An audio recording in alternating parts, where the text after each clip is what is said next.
It was time. Sue and I had discussed it before today. I sat in the therapist's office building, waiting to be called back for my appointment. I had let her know that I was bringing Suma to see her, but obviously that was a small lie. Suma was still having issues with what happened that day in the alley, and I figured that the stress from our upcoming decision might be a lot for her to handle. So I talked to her and she agreed. We will be summoning the doctor to see her. Jake, the doctor is ready for you, the receptionist announced. Thank you, I said, and walked to her office. We had had several meetings since that first time after the attack in the alley, so I didn't need to be led to her office anymore. I knocked on the door and walked in. Hey, Dr. Maxwell, I said. Hello, Jake. How have you been? She asked, smiling. I've been good. Been getting lots of exercise and stuff, I told her, and sat on the couch. I've been preparing for this for a while now, planning what I was going to say and how to say it. So, what's new? She asked, and took a seat in the chair opposite of me. Well, actually, do you remember my friend I told you about? The one who was with me in the alley, Suma? I asked. I do, she said. Why? She wants to talk to you. She's been dealing with a lot of stress lately, and recently she and I were both offered a pretty major decision that we need to make. I thought it would be a good idea for her to talk with a professional about it. So I reminded her of your offer, I explained. Ah, well, I'm happy to see her whenever she needs, Dr. Maxwell said. That's great, because she wants to see you now, I said. This was the part I was dreading.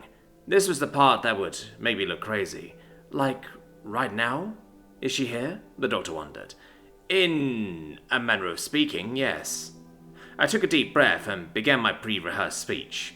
Okay, so this is going to make me sound crazy, but in order for you to see her, we need to hold hands for a few seconds.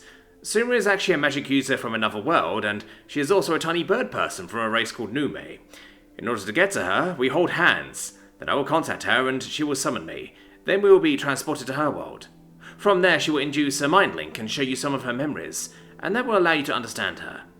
I gasped deeply to regain my breath after that long explanation, and waited for her response. After a few moments of silence, she finally answered, Okay. I was stunned. I couldn't believe it was that easy. You believe me? I asked, doubtful.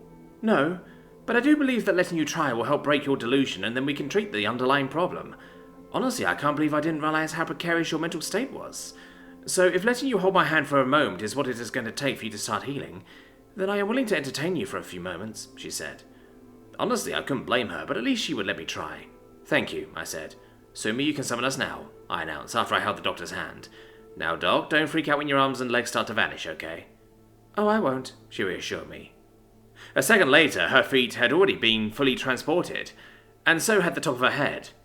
She looked horrified, probably because she was seeing it happen to me, just as I was watching it happen to her. Needless to say, she panicked. Suma's POV. Suma, you can summon us now, Jake announced. I had only been waiting on his signal for a short time, but it felt like ages.